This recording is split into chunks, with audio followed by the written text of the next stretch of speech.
একটু সুখের আশায় আমি হইলাম প্রবাসী।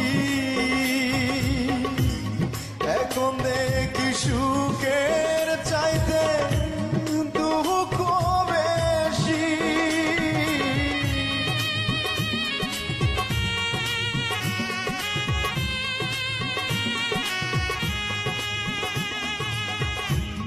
একটু সুখের আশায় আমি